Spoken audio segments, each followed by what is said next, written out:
And we spoke all kinds of things the last couple of days, particularly yesterday was the appearance day of Radha Kunda. We spoke about Radha Kunda, Shri Radha Kunda, and qualifications of becoming a devotee of Krishna, and particularly qualifications of becoming to understand the pastimes of Radha and Krishna in Vrindavan. And this is purity and Vishaya Chadiya, to give up all Vishaya sense gratification. This is the formula of Narottam Das Thakur, who also said that we have to study the literature left by the Goswamis, Rupa and Sanatan and the other Goswamis, Raghunadas Goswami, to understand what Vrindavan is, because there's so many, our minds and so much prone to speculation. So this was the yesterday's, we spoke a lot about Radha Kund and this. So today we continue to read from the Srimad-Bhagavatam, 10th canto, 9th chapter, verse 6, about Mother Yashoda. Well, we know she put the milk to boil, and Krishna woke up and he was very hungry, and she was churning the butter, and he stopped her churning. He grabbed the rod. I'm hungry, no, I'm hungry. So she stopped the churning. She stopped the churning rod and started feeding Krishna breast milk. And Krishna was drinking very happily. And then suddenly Mother Yashoda saw in the other room milk was boiling, and she thought, oh, I should I now leave the child alone, or should I give him the milk? Should I care for the milk? So she was in dilemma. Then she thought, this is also discussion by the Goswamis, the priorities, what is the priority in our devotional service? Because there are always different kinds of things. And we have a certain priorities which should be always given preference. And Mother Yashoda thought, I'll just put a child quickly, take care of the thing. Also, Srila Prabhupada and the other acharyas are mentioning many times that Krishna, through the heart, also gives us inspiration. What is our priority in life? And we know we have one priority, one and one only priority in the International Society for Krishna Consciousness. And this priority is chanting the holy name of Krishna. This is our priority. Everything else is, you can say, additional. We have all kinds of duties, all kinds of services, so much so that you can become a GBC and you have so much services. But if you don't chant Hare Krishna, all your services are helpful, but you're not actually following your priority. Priority is chanting Hare Krishna. Because when we die, at the time of our final breath, what will stay with us? In India, when they carry the dead body in the palanquin, they chant Ram Nam Satya Hai, Ram Nam Satya. This is the Ram Nam, this is the truth. And everything else, whatever you had until this moment, is what it is. But now you don't have any of this with you, any.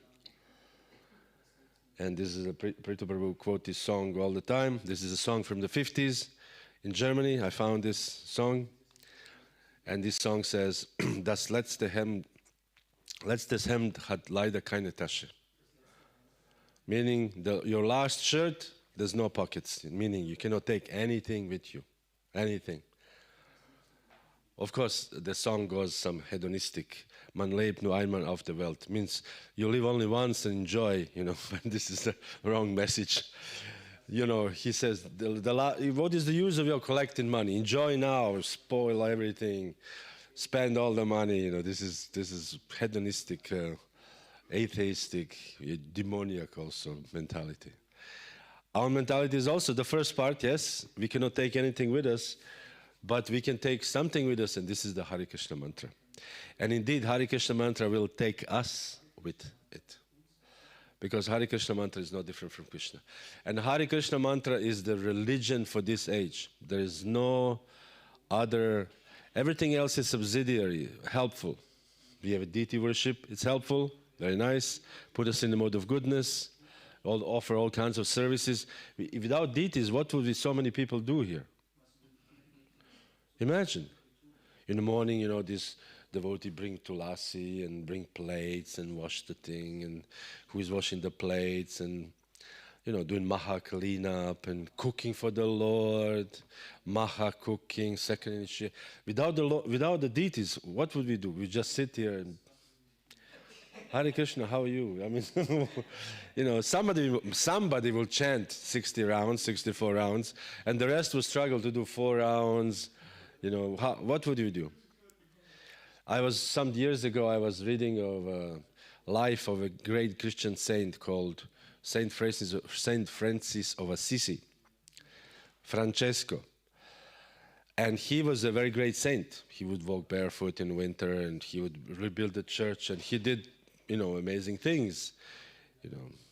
I don't know his inner realizations, what did he have, visions and things like this. But so he slowly he started attracting followers. By his purity, people were saying, well, we want to follow him.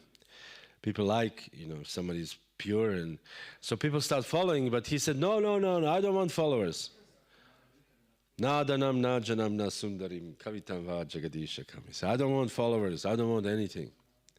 He actually came from the rich family, so he gave up the rich opulence and lived in poverty like Jesus. So then, although he said he doesn't want followers, many people joined him. And he says, this is too much for me. He went for a pilgrimage. He went to some area in the ocean side for a year or something like that. I don't know, something like a long time. And then, or 2 years. And when he came back, he saw that his group grew to 5,000. And what did they do? Hanging out. Did nothing. Because there's nothing to do. And then one of his rich disciples, manager, so he said, let me organize these people. So he made a grihasta, brahmachari, vanaprastha, so he made all this structure and he engaged them like this. And when St. Francis saw, he was fried, he was angry. Why are you doing this? We're supposed to have nothing, we just have to depend on God. He said, yes, but this is for the Paramahamsas. I'm speaking the language of ISKCON. You're Paramahamsa, but they are not Paramahamsas. So I'm coming all this story, if we don't have the deity worship, we would just hang out here, not showering. Who would have showered in the morning? Who would have wake up at 4 o'clock in the morning? Why? One day you wake up at 4, one day at 5, and next day at 6, because it doesn't matter, 6 or 7 or 4, it's the same. But we have deities, we have to take showers, we have to have a service. So this is important to have a deity worship. But again, deity worship is subsidiary to the Hare Krishna mantra. The real thing is to chant Hare Krishna. So therefore, during the arati, we don't just, like in India, they beat the bell, bang, bang, bang, and they do the gong, bang, bang, and everybody's beating. And you're like, you cannot hear anything. We sing Hare Krishna mantra instead. They have in Jaipur, they sing this Om Jaya Jagadisha Hare, na na na na na na na na na na na na na. But this is, this is a karma. Anyways, this is asking Krishna. I want this. I want, as we know, famous in the 90s. My dear Lord, give me house by the sea, color TV, Jaya Jagadisha Hari. This was the prayer. But we don't ask anything the Lord, we just chant the Hare Krishna mantra. Then Guru Puja, we chant the Hare Krishna mantra. Then evening program, we chant the Hare Krishna mantra. Then the Rath Yatra, we chant the Hare Krishna mantra. We go outside, we chant Hare Krishna mantra. Hare Krishna mantra is the religious process for this age. So this should never be neglected, and this should all be understood. This is the priority of my life, Hare Krishna mantra. 16 rounds. Chanting Hare Krishna. This is my priority. So I just wanted to make this point here. And so we'll read this verse now from 10.9.6, and we will see how actually the priority of actions, this is the priority of religion. The priority of acting is a bodily action is to be a devotee. Because by being a devotee, we can actually, this is the only way to attain Krishna. There's no other way to attain Krishna. And therefore, this Lila, Damodara Lila with Mother Yashoda is very important. As we read in the beginning, that Yashoda means one who gives glory. So she gives glory to bhakti. And she gives glory to Krishna, because Krishna is so great, but he can be conquered by bhakti. So this is the two, you can say, I don't want to say inner meanings, but something like this, that this is the lessons we can learn at least this year from this Lila, that Mother Yashoda is actually a greater, and we'll see, greater than any other practitioner, spiritual practitioner, although she's just ordinary woman, you can say. And not even ordinary woman, a village woman. I can imagine that they don't know how to read, or they don't need to. Why should they need to read? There was again this my god brother in Vrindavan. So he had a cow, a bull, a cow. So he could not care, he didn't know how to care of himself. So he asked. He was very good with locals, with the Brijbasis, and he asked one young boy. He was a younger, maybe early 20s, and to ask him to help him a little bit, with the cow, and also help him in the garden or something like this. And also he was his connection to the Brijbasi world. So he asked him, when were you born? And he said, I don't know. I said, how old are you? 20, 21, 22, 3, I don't know. And he said, when were you born? He said, I was born. He said, do you know the date? He said, I was born sometimes after the harvest, a little after the harvest, after the summer.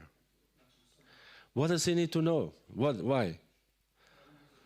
To know what am I born? I'm, happy birthday, Kuchen, bringing happy birthday to. He doesn't care. Because village people, what do they care about birthdays, about, IDs, Ausweis, they're village people. Their Ausweis is to wake up and take care of the cows. Anyways, let's read this. Om Namo Bhagavate Vasudevaya. Om Namo Bhagavate Vasudevaya. Om Namo Bhagavate Vasudevaya. Narayanam namaskrityam naram chaiva narotamam devim saraswatim vyasam tato jaya mudirayet nashta prayesha badreshu nitya bhagavata sevaya bhagavati uttama shloke bhakti bhavati naishtiki sanjata kopa spuritarunadaram sanjata kopa spuritarunadaram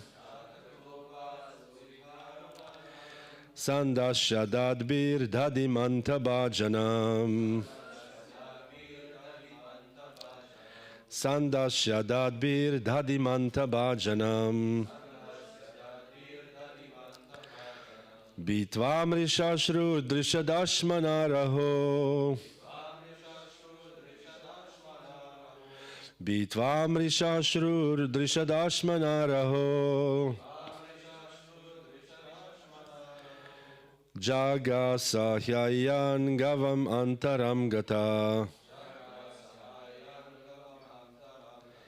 Jaga sahayan gavam antaram gata. Sanjata kopa spuritarunadaram. Sandashadadbir dadimanta bhajanam. Bitvam rishashru drishadashmanaraho. Jaga sahaya nagavam mantaram gata. Bitte schön.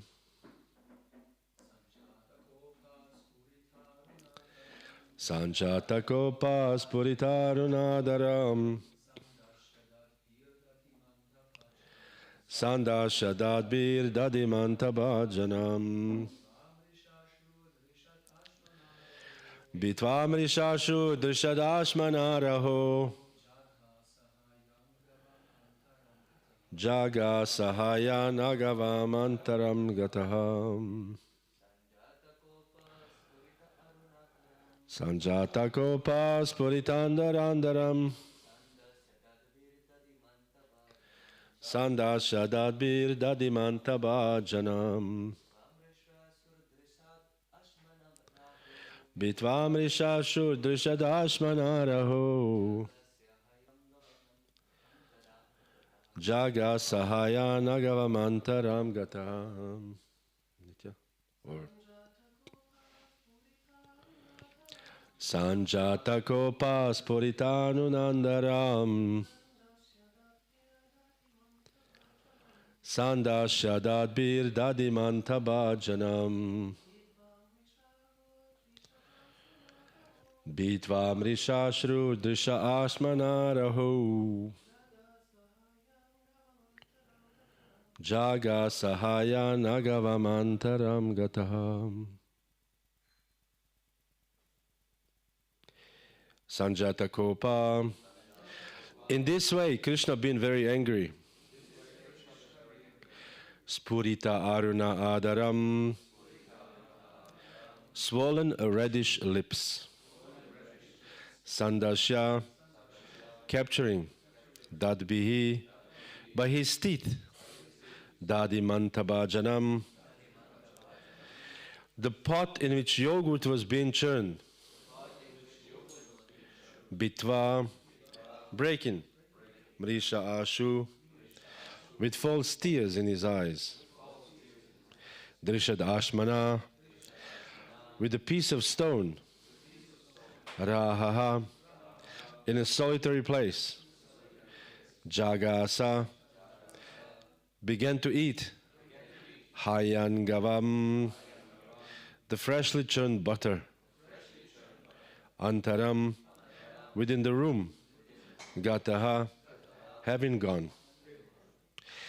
Being very angry and biting his reddish lips with his teeth, Krishna, with false tears in his eyes, broke the container of yogurt with a piece of stone. Then he entered the room and began to eat the freshly churned butter in a solitary place.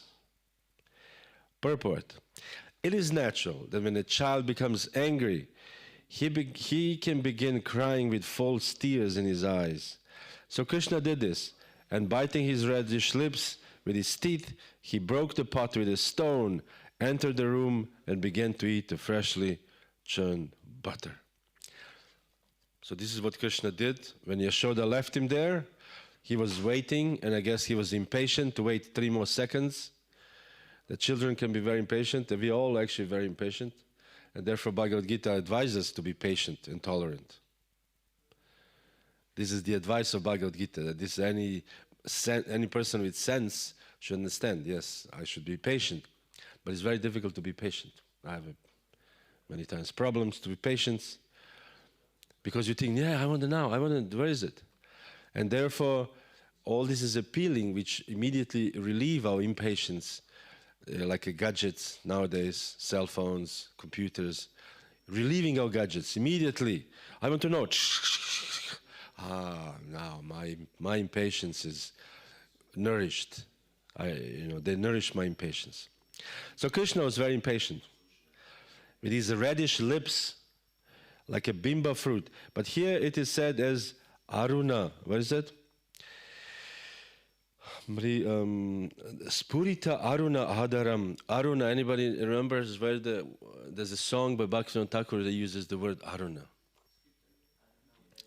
Udila aruna purana bhage dvijamani gora mani jage. It says that aruna means that this redness on the horizon means that the first sun is just coming. The Lord Chaitanya is coming with his Sankirtan. Tatai, tatai, the bhajano call. The call is sounding, Mridanga is sounding, tatai, tatai, tatai, tatai. So this is the Aruna. In other words, what was also to me, we use is Antaram, of course. Anyways, by his teeth. So Krishna was with his reddish lips. He would bite with his teeth his reddish lips. So angry. Anybody remember who else bit the teeth in the Srimad-Bhagavatam? in one instance. Sanjay? No, Hiranyaksha. When Varahadev killed Hiranyaksha, Hiranyaksha was, even in his death, he did not surrender. He bit his teeth. Sorry, he bit his lip. I'm not surrendering. This is the last, what is, your body is killed, but still you're not saying, no, I'm not giving it up. So biting lips means that you're very, very angry. So Krishna was very angry, biting his reddish lips with his teeth, and with false tears in his eyes. The bittere Tränen, the bitter tears. When children sometimes cry so seriously, like the end of the world, but it's just false tears because they did not get what they want. And this is Krishna, is the false tears in his eyes. And so he went and he broke the container of yogurt in the other room. Each family had a containers with yogurt, and we know these containers were made of clay. So Krishna took a stone and broke the pot. And he took freshly churned butter and started eating it himself. And then we'll see later on what happened. The verse after this is that he did not only eat, but he was also feeding the monkeys. And even the crows were entering inside. Crows will also eat. Crows are very smart animals, actually, smart birds. They're not, we think, oh, crows. They're very smart crows. How they, sometimes they put some illogical way to get a grain or nut, and crow is thinking and just do it, move this here so we can open this here, and crows have this intelligence. So crows enter also inside, eating butter. Everybody was eating butter. So Maria Yashoda, after taking down the hot milk from the oven, returned to the churning spot. And she was, where's my baby? My baby is missing. And, panic, your baby is not there. And she was looking around and she saw in the other room the pot broken. And Krishna was not there. And Maria Yashoda concluded, it must be Krishna who broke it. This is very smart. Maria Yashoda investigating, how do you say, like a police is investigating the case. Maria Yashoda is investigating, broken pot, he's not here, it must be him. So what else did Maria Yashoda did? So at that time, Krishna was sitting on an upside down wooden mortar for grinding spices. We have this for grinding spices. We have usually made from stone, but this was made of, I guess they're grinding bigger amount of spices.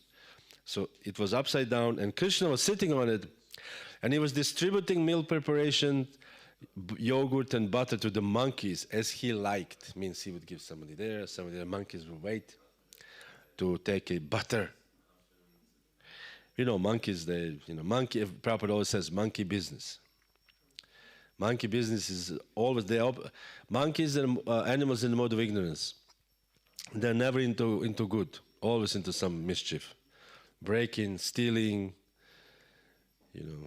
and also they're very smart. They know. I had one ashrams once. I was staying in one ashram in Vrindavan, and the monkeys, they learn how to open the door. They come open the door, but they're clever. One is opening the door, another is stealing. They don't, they're teamwork. It's not like one is opening and the others are watching. No, they're waiting, and one is opening the door, another two guys jump in, and I was just making fresh chapatis. And they saw it through the window. Very good. They saw, fresh chapatis. How about you open the door, we jump. And two of them jump, and my chapatis are gone. And they were like eating chapatis like this. They're not good. They're not up to any good, monkeys. So Krishna was feeding them. But how was Krishna feeding them? Because he knew he stole this butter. He said he would look around with great anxiety if Mother Yashoda would come. So imagine the scene. He would feed them, but still watching out. Suspecting he might be chastised by his mother. Maybe. So Mother Yashoda saw him from behind. And this is the verse, I don't know which verse in Damodara Lila said. She saw him from behind. And the reason is because Krishna left, because he was afraid, he left through the back door. of the room. So Madhya Yashoda saw him, So she sneaked from behind and she wanted to catch him. And how did Madhya Yashoda saw him that he was there? By his footprints. They're full of buttery footprints. Small footprints of Krishna everywhere. She said, I'm following these footprints. So Madhya Yashoda is very, very, smart. So the crows, when they saw Madhya Yashoda, they ran out. And what did she do? Madhya Yashoda had a stick in her hand, because I'm going to show you.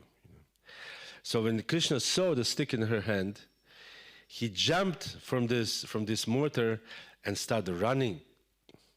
Child saying, I can run away from the adults. How is this possible? But child, in their own logic, I will run. Like this is the logic, I always say this song by Vasudev Ghosh, the childhood pastimes of Lord Chaitanya. When small Nimai, baby, like this, same 2 years old, he comes in front of Mother Sachi and he covers his eyes and he said, Mother Sachi, I cannot see you. And Sachi said, Nimai, I cannot see you either, where are you? So, because he thinks he covers his eyes, the Madhya Yashoda cannot see him. It's the child's logic. So the child logic is, if I run, she will not catch me. He doesn't know where would he run. It's not like he can run in the forest or something. He just thinks, if I run, she would not catch me. This is a child psychology. So,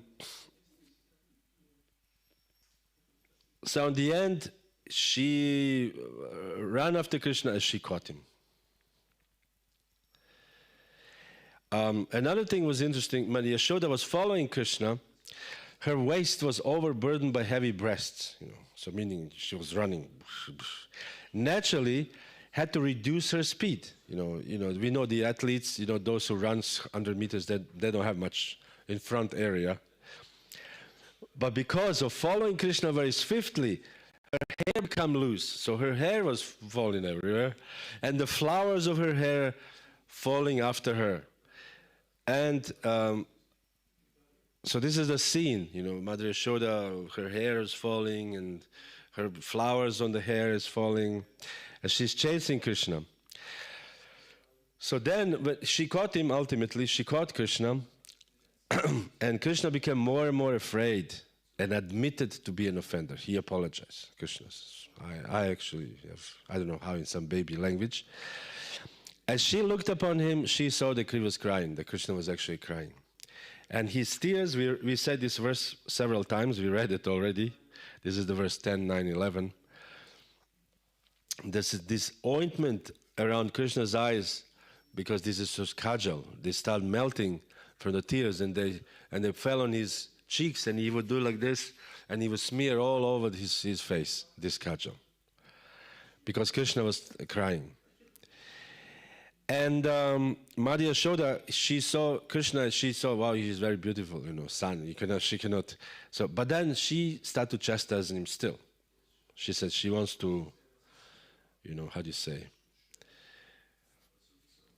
To make a point, because she has to teach her son.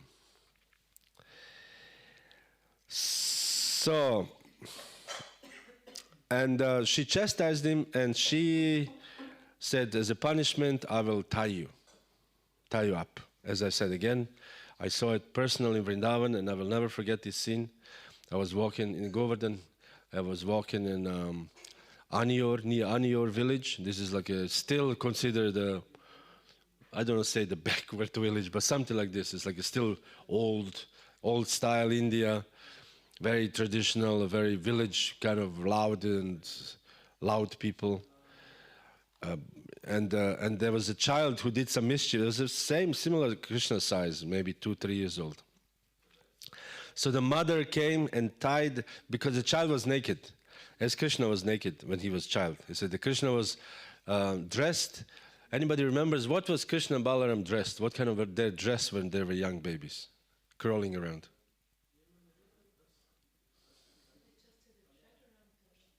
Thread, yes? But the clothes. They had no clothes. Their clothes was mud and cow dung mixed with cow urine. They are dressed, meaning they were so dirty because they were rolling in all these things. So this was their clothes. Mud mixed with cow dung and urine. Because they're playing all day in this thing, in the yard. So this was their clothes. And because we know, like for example, when we were last time in Vrindavan, we stayed in Goshala for 1 week. And you are living with the cows. The cow, you cannot just, I'm now chanting. The cows are there. They're eating, they're passing stool, they're everywhere, the cows. So imagine that time there was no really restrictions. So they were just, the yard was full of cow dung and cow urine. So they were playing in this, rolling and everything. So Mother Yashoda saw him, and I come back now to Aniyur. I saw the child.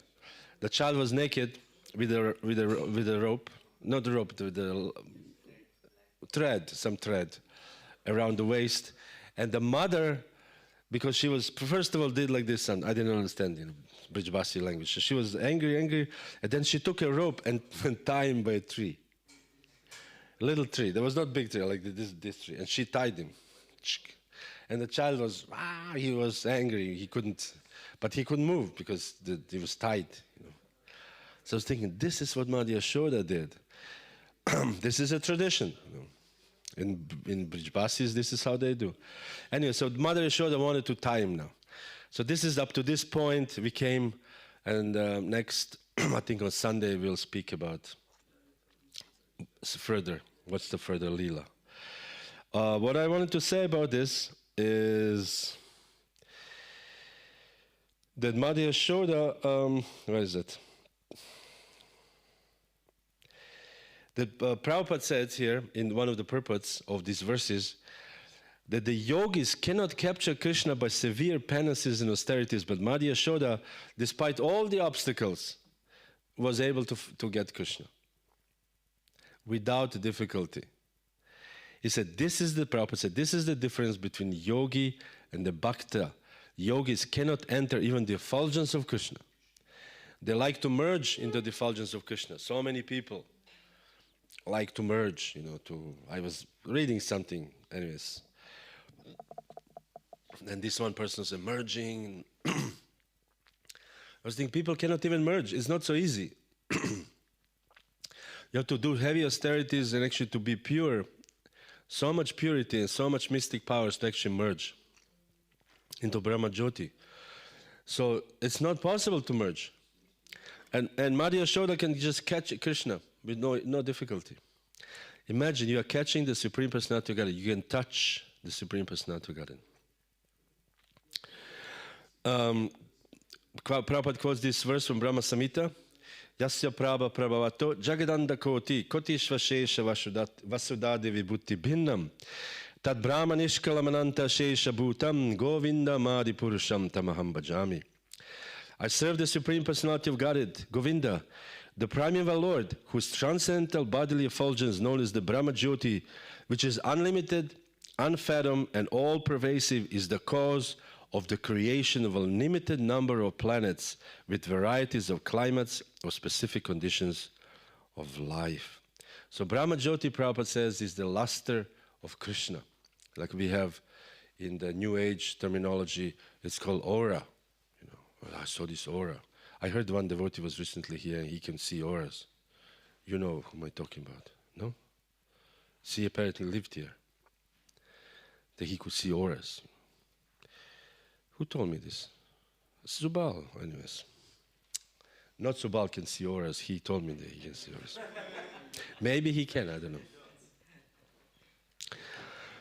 But auras are interesting things because aura is, according to somebody can see your aura, I mean your luster, your effulgence. They can see what is your deficiency. They can see what is your health problem. They can see what is your mind thinking of, and people can read these things. I had this when I had some bhaktas in America. They actually could read auras. This is a fact. He told me once, one aura reader, bhakta, he said, this Mataji, she's thinking of leaving the movement. She bought a ticket, bus ticket. And she didn't tell anybody. So I went to her and I said, did you buy the bus ticket? And she was shocked. How do you know? Because she didn't tell anybody. I said, devotees, we know, things. But he told me, the aura reader told me, she bought a ticket. So Krishna has his own aura. Who can read Krishna's aura?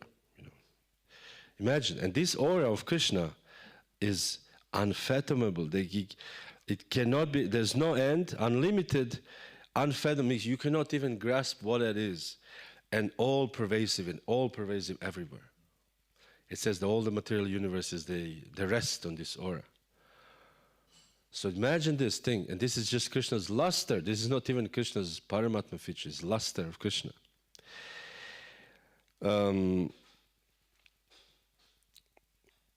So it said, the examples here shown, the Madhya Shoda confirms that if one wants to capture him, one must undertake devotional service. That the yogis, all these mystics, they can actually, even difficult to attain Krishna's luster, what to speak of Krishna himself. Also, another thing is, also in the purport, one of the Goswamis of these verses says that the mystics want to catch Krishna as Paramatma and with great austerities try to approach him, penances, austerities. We see this in Himalayas, these yogis, they do amazing austerities.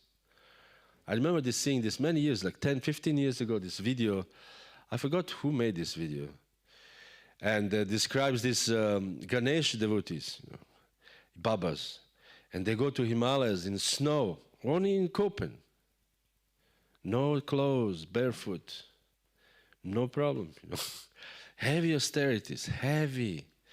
They do meditation, they do pranayama, there's heavy austerities. And even then, to achieve Paramatma is not so easy. Paramatma, to actually realize, Paramatma is in everyone's heart.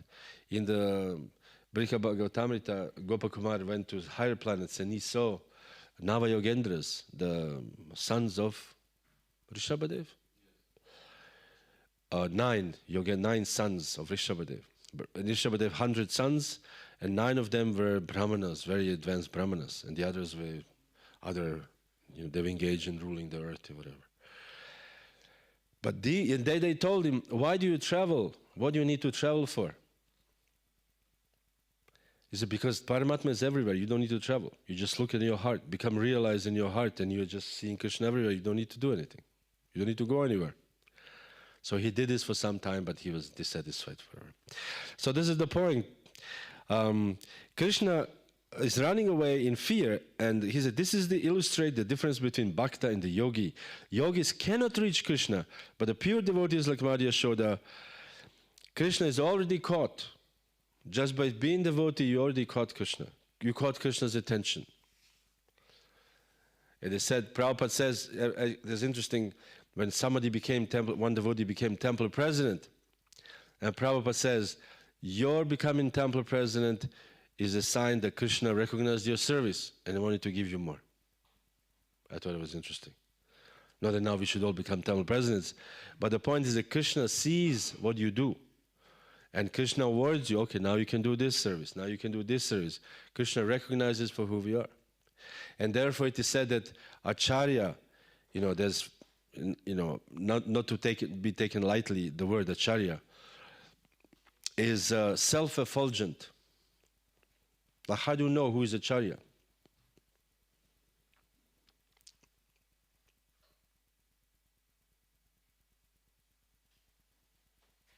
I think you can do this later.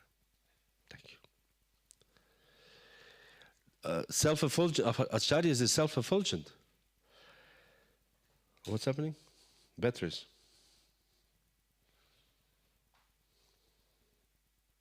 So far we didn't record anything. No, it was just turned off. Okay.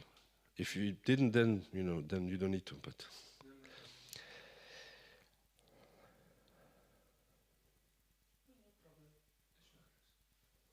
yes, Bhakta Stas is expert in opinion.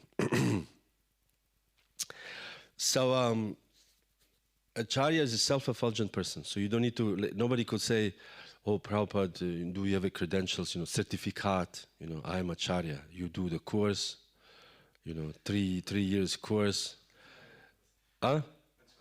Acharya course. And then you have exams. And then you become acharya, certified. And then in your room, there's a certified acharya. Swami Chatterjee, certified acharya. There's no such a thing. Acharya is self-effulgent, actually. Everybody recognizes. Prabhupada didn't need to tell anybody I'm acharya. Everybody knows he's acharya. And even now, his fame is growing even more. So there's no need to say he's an acharya. I'm not an expert in Christianity, but obviously Jesus is an acharya. Otherwise, why would for 2,000 years later he would still be, important person? So must be some very important that he was an acharya. So in the same way, meaning that Krishna recognizes our service, recognizes where we're at, and he awards us or takes it down, whatever we need to be awarded or taken down, because Krishna is actively involved in our devotional life, in our spiritual life. And therefore, 1855, Prabhupada quote this famous verse, Bhaktya mam abhijanati yavanyaschasmi tattvataha tato mam tattvato gyatva vishate tad anantaram. One can understand me, Krishna says, as I am, the Supreme Personality of Godhead, only through devotional service. And when one is in this full consciousness of me by such devotion, he can enter the kingdom of God. So Prabhupada says, Krishna says, only by devotional service.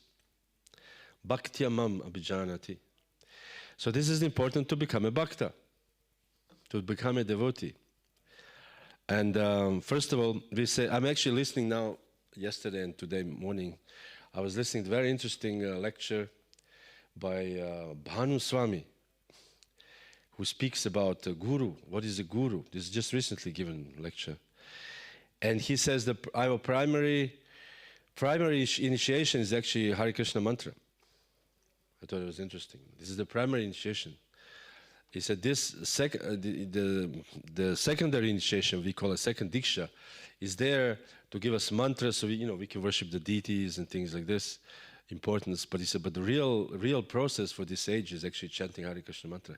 So this is the primary initiation. I thought, wow, this is interesting concept, because we have a concept the other way around. Hare Krishna mantra is like a la beginning, but the real thing is diksha, initiation, the mantras. But Maharaj said, no, this is the process for you, the age of Kali.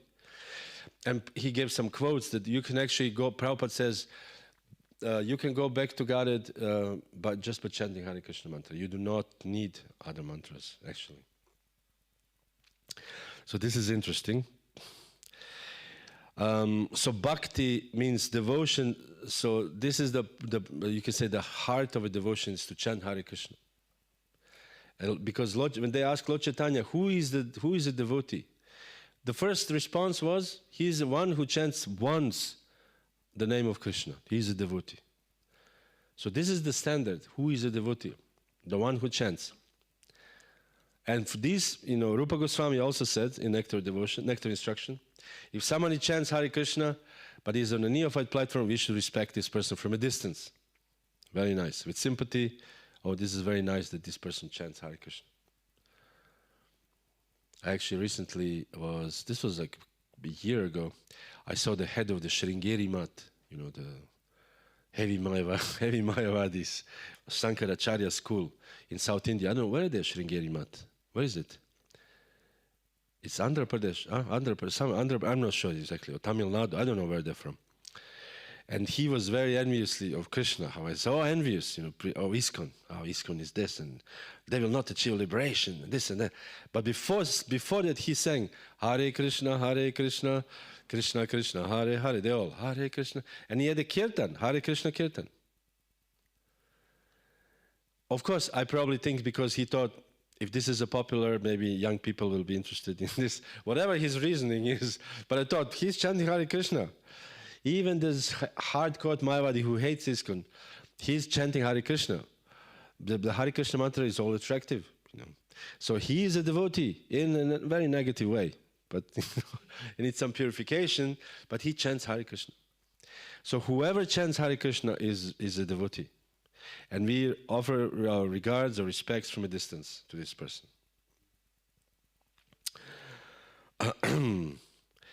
So, what did I want to say?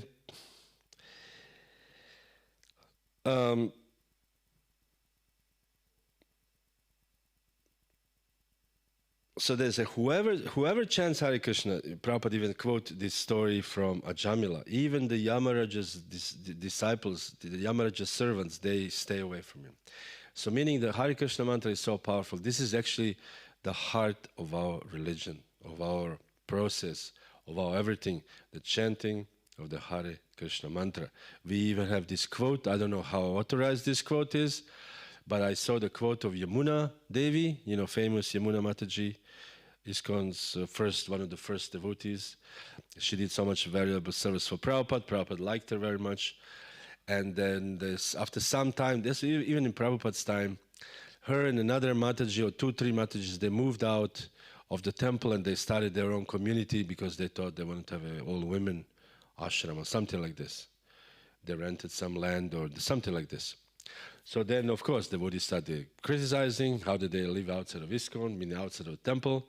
At that time, ISKCON meant you live in a temple. Everything outside of temple, you are not ISKCON. Nowadays, it's the other way around. Everybody lives outside, and whoever lives inside, some problem is there. There's some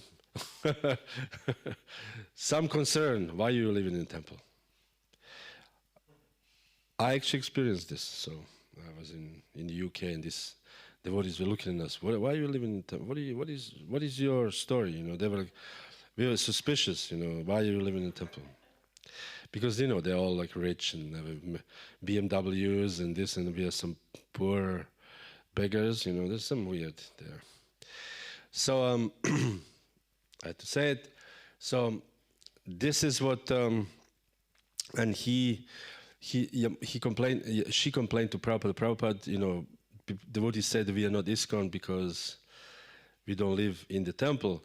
And Prabhupada answered allegedly. Again, I'm not saying this is true, but this is a quote from her. That she apparently said Prabhupada told her that wherever you chant Hare Krishna, this is ISKCON. So if you chant Hare Krishna, this is ISKCON.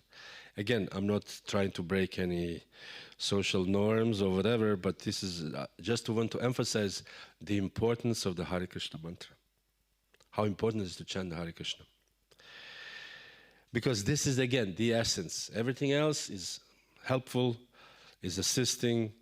Also we can go back to God, but Shravanam, Kirtanam, Vishnu Smaranam, Pada Sevanam, Archanam, Dasyam, what is that? And Sakyam Atmanivedanam. So we can do all of these processes are equally good. Vandanam, we can pray all day long. We have so many prayers. I didn't count myself, but I heard that Ramapad Swami counted, and he counted that approximately 1/3 of the Srimad-Bhagavatam is prayers. There's lots of prayers. So we can just read these prayers. There was a devotee who recently passed away from Bulgaria. I really liked him. His name was Kadamba Kanana Das. He was very old, and he lived in a village with 9 people. Whole village, 9 people. And he would chant every day 64 rounds, and he would recite by heart every day prayers of Lord Shiva. Somehow he got attracted to it. And he would recite every morning prayers by Lord Shiva in Sanskrit and Bulgarian. So, and he said, at the end said, whoever reads these prayers, every day they will guarantee going back to Gatit. So he was reading it to the rest of his life. So meaning that it is, at the end of our lives, this is what stays with us. Everything else, it's maybe gone, maybe not here, maybe this and maybe that. Maybe our memories will not be there anymore. We'll think about who knows what, and we'll speak some nonsense. But the Hare Krishna mantra will stay with us. So therefore, chanting Hare Krishna is very important. I just want to mention few humorous things which I really liked. This is from Vishwanath Chakravarti Thakur commentary, that Mother Yashoda chastised Krishna as she told him following words. You have such a restless nature, you friend of the monkeys, pot breaker. Where are you going to get your butter today, huh? So Mother Yashoda was angry. So she called him friend of the monkeys. Krishna is friend of the monkeys. You restless nature, pot breaker. So this is a very nice scolding by Mother Yashoda. She took the stick, but she would never beat Krishna, of course. She would never beat Krishna. So then Prabhupada says here, Mother Yashoda was, no, sorry, this is the verse from Bhagavatam. This Mother Yashoda was so overwhelming with the intense love for Krishna that she did not know how powerful her son was. Because of her maternal affection, she never even cared to know how powerful Krishna was.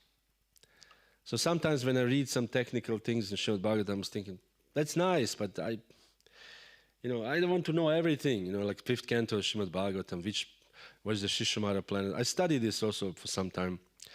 But, there's so many this-that situations, Ilavrita Varsha, and whatever Varshas, and Shishumara planetary systems, and local range of mountains, and so many different details. And also the details of nectar devotion. So many. This is this bhava, and this is the sneha. So many details. When I read this, I was thinking, let Krishna decide it will be a sneha or bhava or whatever. I just try to chant and try to do some service. So Maria Yashoda, she did not care all these things. Is Krishna Paramatma or she just thought, my son has broken the pot and I have to tie him. Because she had a maternal affection of Krishna. This is the Krishna Prema. Mother Yashoda is the epitome of Krishna Prema. It's not just she's just an ordinary mother. She actually had a Krishna Prema, full Krishna Prema. And we know when Mother Yashoda saw the universes in his mouth, or when they heard that Krishna killed some demon, Mother Yashoda and Nanda Maharaj would think like, our son is very special. We don't know who he is. Maybe he's some demigod, maybe not. This is what they say. Our son maybe is a demigod, maybe. They're not sure. He said, but whatever it is, he's our son. Imagine your son lifts the Govardhan hill, your son kills the bull demon or this Hayagriva, the horse, horrible horse, who's a black demoniac, want to annihilate your village. And then small child kills it and you think, maybe he's some special, but it's still our son. This is because they do not break the Lila. This is pleasing to Krishna. Ultimately, devotees do anything to please to Krishna. So, in the end, I want to quote from Prabhupada. Prabhupada discussing with Paramahamsa at that time. I think this Paramahamsa Prabhu, he lives in, I'm not sure this is the one in South India. But he said, but still, Paramahamsa said, you said that one can see Krishna even within a stone. And Prabhupada says, yes, why not? To see Krishna within a stone. Paramahamsa said, but anyone can worship within the stone or within everything? Because we know when Dhruva Maharaj went to the forest, he just took some earth and created a Vishnu from this earth pile. And this was he worshipped that. Like we have, in Shiva temples. If the Westerner first time come to India, no idea what's going on. You go to a Shiva temple, there's not one stone, but 4 small ones, and then there's a bull at the entrance. There's so they're wondering what's going on. And there are all these women that touch the hoofs of the bull.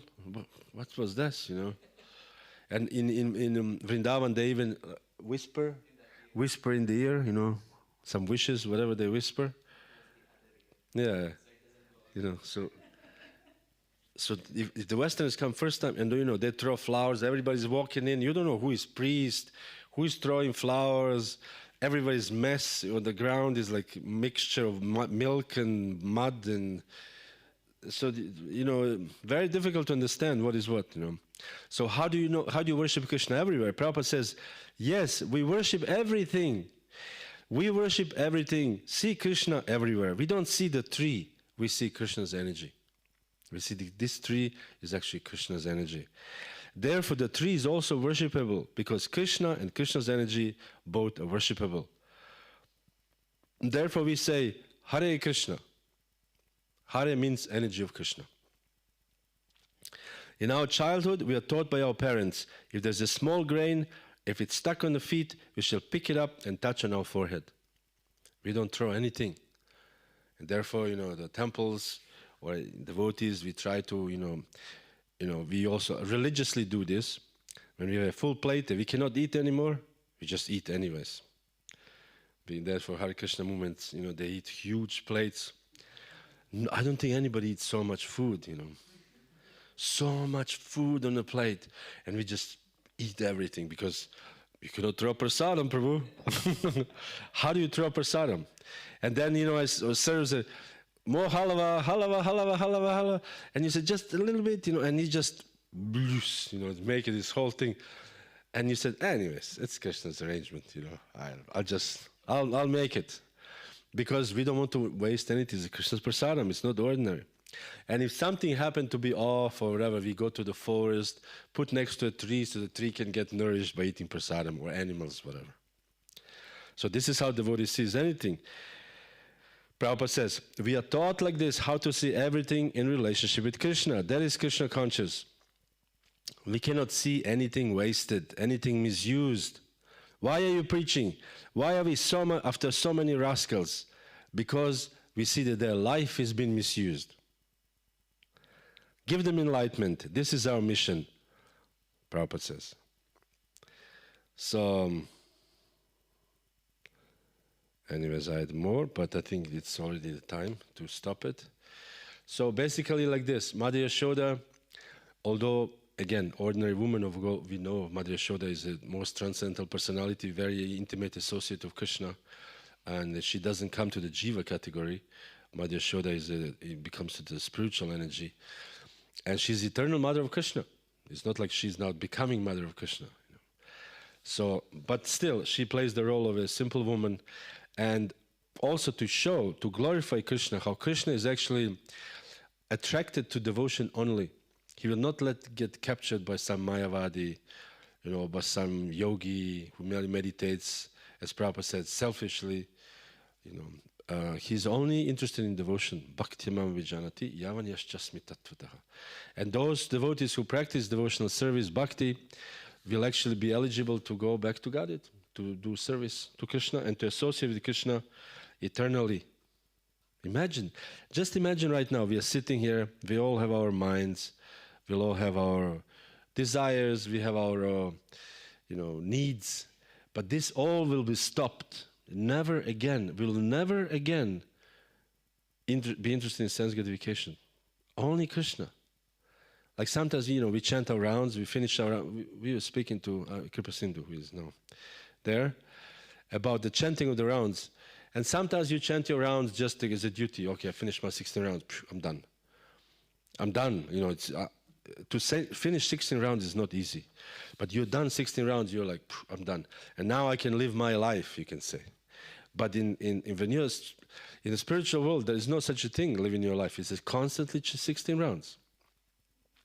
And never again in the material world. Never, never. So sometimes there be scary thought, I'm going to never be me again, I'll be always some Krishna devotee. Never me. What about me? I have the position, or I have a, whatever, Never you again. There'll be always Krishna's will, always associated with Krishna, and always doing what Krishna wants. And always in bliss in Krishna. This could be a scary thought. And therefore sometimes when we had the new bhaktas after some time, I remember one bhakta, he told me and he said, I'm afraid. I said, what are you afraid of? He said, I'm afraid if I join, I will lose myself. Because you will not be you anymore. You will not be, whatever. And so in the same way, we will be losing this body and never again have material body. Never. Hari Bol. Never again. Never again to what you like to listen, what you like to eat. It will be always Krishna, with Krishna. But we want this, and the more we try to do this, the more we can appreciate. Bhakti mama bijanati. More bhakti, then they will have a natural desire after some time to actually be with Krishna, and will not be interested in all these things. Okay, thank you, but I have some duty. Okay, thank you very much. If you would like to maybe ask anything, or maybe comment if you're a senior devotee. If you're not senior devotee, I don't accept comments. This is not also a Vaishnava etiquette. A Vaishnava etiquette is a young person, younger devotee is asking questions, tad vidi pranipatena pariprashnena sevaya. And the devotees on a liquid level, they share, and the senior devotee, we offer our respects. So if you're on a senior devotee level, you can make a comment, otherwise ask a question. Yes? Thank you, Prabhu. I have a question regarding the chanting, because you are really mentioning a lot the holy name and the power and the importance of chanting constantly. Yes. So, but there are also different kind of levels of chanting. So chanting is not... What do you mean different levels? The quality. Yeah, quality, and also in that regard, maybe the power and impact, because just recently we spoke a little bit. There was one story of a devotee we met in London, and he told me this story from the Corona time, that there was one devotee who was in a hospital, and he saw at the other patient in the same room a creature. So what? A creature. A creature. A creature. Yeah, a huge whatever. And was working on this patient, doing. And the devotee would tell him, or hey, some subtle yeah, creature. yeah. Okay. And the devotee would shout at him, would say, hey, leave him alone. And then this creature turned around, and it turned out it was a Yamaduta. And the Yamaduta told the devotee, what do you think? Just because you're chanting Hare Krishna, I cannot get you also? So, and the devotee told me this story, and he was very convinced that this was not exaggerated, or Yes. that. So maybe there's a difference, but there's, and the lesson was that the chanting of Hare Krishna may not always be like 100% the safe way. Sometimes also we have this, there's other stories also. You find it on YouTube, a story of a Mataji. She got caught from the police. The police caught a witch, and the witch wanted to curse this Mataji and put demons on her. And she did, and she started to chant, Namaste Narasimha. She was calling for Narasimha. Demons did not go away. She would chant Hare Krishna. Demons did not go away. And finally she chanted Pranam Mantra of Prabhupada. And then the witch saw Prabhupada, and Prabhupada helped her. But Hare Krishna mantra was not that effective in that situation. So how can we understand such stories, that there are exceptions of the potency of the Hare Krishna mantra, seemingly, or is it speculation? Or These stories are the stories. We ultimately, our pramana is not the story of somebody on Facebook, although it may be true. Our pramana is the Shastra. And Shastric pramana is Ajamila, who chanted once Hare Krishna, accidentally calling his son, and Yamadutas didn't go away. But then the Vishnudutas came and said, hold on a minute. So maybe, whatever the story is, our pramana is this. The Mahamantra is very powerful. And the Mahamantra will deliver us from the material world. So whatever the Mataji's story is, we respect it.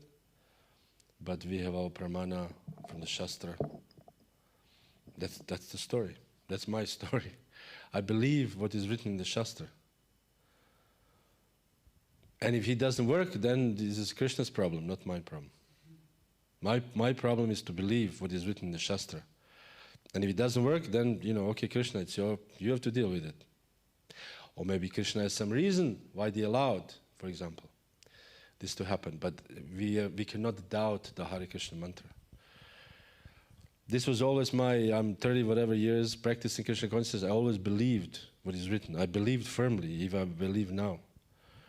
It maybe looks ridiculous, but I believe it. And I want to believe. I want to be, I don't want to say stupid like this, but I want to be like this. But what is the point of doubting? What is the point of, now it's a different time, or there's a different circumstances? No, Mahamantra is the transcendental sound vibration, not different from Krishna. And one of the offenses of the holy name is to consider the chanting of the Hare Krishna to be one of the auspicious ritualistic activities offered in the Vedas, the fruitive activities karma kanda. So we should not use Hare Krishna mantra to protect ourselves from bodily harm. Bodily harm may come and go. This is not it's due to our karma. Our Maha mantra is to bring us back to Godhead, not to... Prahlad Maharaj did not chant, please Nrsimhadev, protect me from the boiling oil and protect me from the elephants. He didn't. He was just chanting Hare Krishna as a process of seeing God or being with God. And on the end, when Nrsimhadev appeared, he didn't ask Nrsimhadev to appear. Did he? When Hiranyakashipu took the sword, he didn't say, oh, quick, namaste. Prahlad Maharaj was just like confident. If it kill me, that's Krishna's who kill me. Because he saw Krishna everywhere. So then when this thing, Krishna's appeared to actually please Prahlad Maharaj, and also to prove that this is my devotee never perishes, Krishna says. Konteya pratijanihi, my devotee never perishes. So why would I doubt this? If some demon or whatever, okay, if Krishna wants to be attacked by a demon, let it be. I'll chant Hare Krishna. We don't use the mantra. Of course, we use sometimes to protect ourselves, whatever. Police comes and we pray to Nrsimha, whatever, you know. But the reality is we pray to Krishna to achieve, to actually, not even to achieve liberation. We pray to Krishna to get Krishna prema. Our Maha Mantra is the Maha Mantra of prema. We have a Shuddhanam, we have this, Namabhasa, we have a Shuddhanam, we have the Namaparat, Namabhasa, Shuddhanam, and Premanam. We have a prema. This is what we want. Our goal is prema pumarta mahan. Chaitanya Mahaprabhu said in Chaitanya Charitamrita. Our goal is to achieve prema, not to protect ourselves from the external enemies. Thank you. Okay, should we call the day? Stas, willst du was auch fragen? Yes, I also have one question if we have time. Yes, we have. I mean, if they have time, I have time. Okay. It's 10 after 9. You mentioned the doubts, and I feel now the problem actually with this, with doubts in Krishna, in scriptures, and so on. I have a huge amount of different skeptical thoughts about this, and I found, yes, my mind always tries to find it's not logical and this and that. And I wanted to ask you already, even before you spent whole your life with Krishna consciousness, so to say, you gave your life to this, and what give you this, why are you so sure? What is how I can be also so determined in Krishna consciousness, because it's take a lot of time and endeavor, and I feel like if it's not true, then what will be at the end of my life? I spend it with something what's not work. Some these doubts I have. Yes. Well, first of all, maybe from my past life, that could be. I never had doubts. I actually never, ever had doubts from the very beginning. When I read Srimad-Bhagavatam first time, and I thought, this is it. This book is 100% right, and I will follow this the rest of my life. So it must be something from past time, from the past life. But at the same time, I was reading a lot. When I joined, I was reading sometimes 7-8 hours a day. I was living in Vrindavan, so I would wake up earlier, and at evening time, nothing is going on. I would just read. And the more you read, the more you gather knowledge. And therefore, all your doubts will be destroyed. Doubts, Prabhupada says, and Krishna says in Bhagavad Gita, they are coming, what is it? Just 1 second. I will let you know. Therefore, Bhagavad Gita 4:42, the doubts which have arisen in your heart out of ignorance should be slashed by the weapon of knowledge, or armed with yoga, O Bharata, stand and fight. 4:42, Bhagavad Gita. So the doubts are coming from ignorance. It should be slashed by weapon of knowledge. So read more, read Bhagavad Gita, read. If you cannot read Bhagavad Gita, sometimes it's difficult to read. So you read Bhagavad Gita, then get something lighter. Read Prabhupada's conversation. I'm sure you have Prabhupada's conversation. There's so many, 30, whatever. Read all of them, easy to understand. If it's this difficult, then you read something else. Then you read verses. Then you read something like this. It should be slashed by the weapon of knowledge. Stand and fight. Doubts cannot be eradicated by, I have doubts, and then he was, oh, really? Oh, this is no doubts because you're in ignorance. This is what you have doubts. No doubts. If you have a doubt, read more, discuss with the devotees. I have this problem, I have that problem, but should not be indulgence. Just read Prabhupada's books, Prabhupada conversations, Prabhupada letters. Easy to read.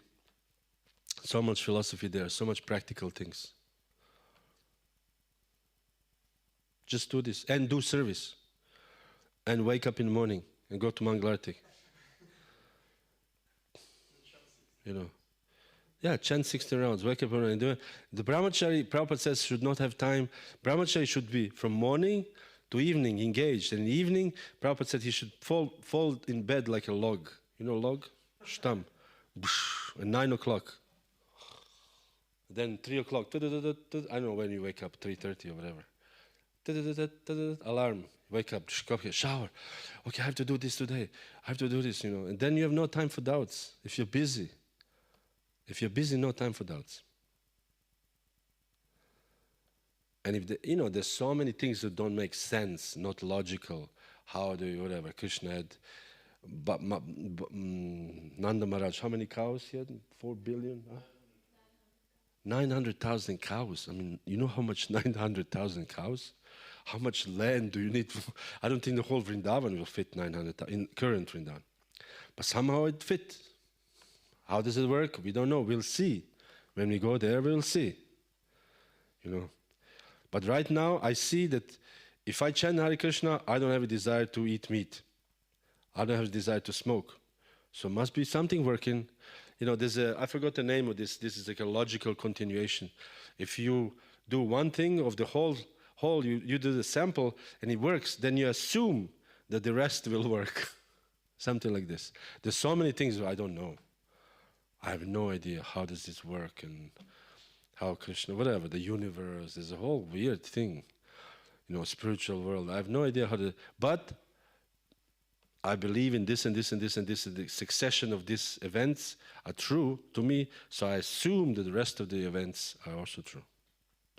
And slowly, this will be revealed to you as the time progresses, and you will see, one day you will dance in front of Nrsimhadev, and Nrsimhadev will be just sitting there. And he will say, hey, Stas, I'm actually sitting here.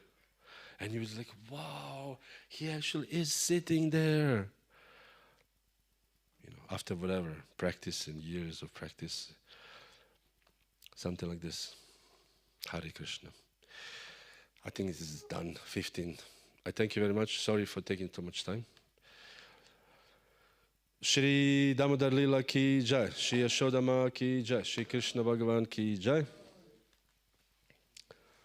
Srila Prabhupada ki Jai, Gaura Premanande, Hari Hari Bol.